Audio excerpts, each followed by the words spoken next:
ఏలినాటి అనేది ప్రధానంగా ఏంటంటే, ఒకటి ఆర్థిక నష్టాలు, 2 వాహన ప్రమాదాలు, 3 భార్యాభర్తల మధ్య లేనిపోని గొడవలు, అలాగే అనవసర విషయాల్లో తలదూర్చి ఇబ్బందులు తెచ్చుకోవడం, కొన్ని సందర్భాల్లో పోలీస్ కేసులు, జైలు శిక్షలు కూడా ఉండే అవకాశం ఉంటుంది. ఇవన్నీ కూడా ఏలినాటి శనిలో ప్రధానంగా జరిగే నష్టాలు. ఏలినాటి శని అనగానే భయపడిపోవాల్సిన అవసరం లేదు. ఎందుకంటే శనిదేవుడిని న్యాయదేవత అంటారు. ఎందుకంటే మనిషి యొక్క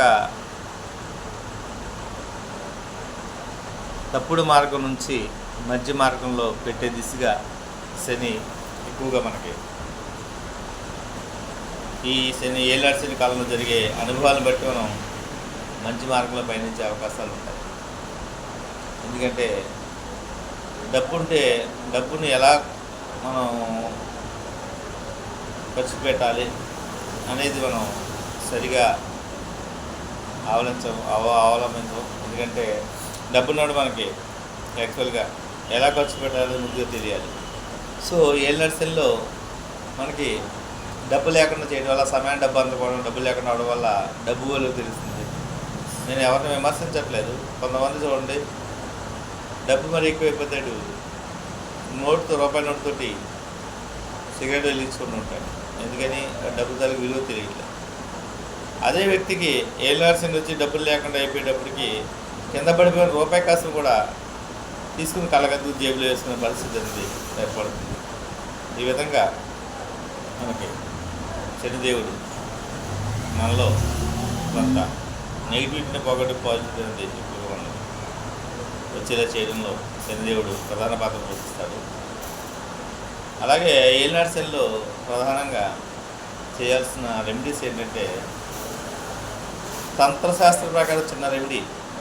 ఒకటి నల్లగొడ్డ, అందులో కొద్ది నువ్వులు, చిన్న ఉప్పు, పట్టిన మేకు, ఇవి తల మీద దిగదులిసి శనివారం పూట, అలాగే దాంతోపాటు కాలి కింద మట్టి కూడా శనివారం పూట దిగదులిసి వేటిలో వేస్తే శని దోషం కొంతవరకు పోతుంది. అలాగే ఏలినాటి శనిలో ఇంద్రనీలం లేదా మయూర నీలం 2.5 క్యారెట్లు ఎడమ చేతి మధ్య వేలికి ధరించడం ఉత్తమం. అలాగే శనివారం శనీశ్వరుడికి తైలాభిషేకం, నువ్వుల దానం, అలాగే శివ ఆరాధన. శనికి అధిష్టానం దేవత శివుడు కాబట్టి శివుడు ఆరాధన చేయడం వల్ల ఏలినాటి శని దోషం నుంచి మనం బయటపడవచ్చు. 11 సోమవారాలు శివాలయంలో అభిషేకం చేయించుకుని నువ్వుల దానం చేసి, ఈ విధంగా తల మించి చెప్పినటువంటి ఆబ్జెక్ట్స్ని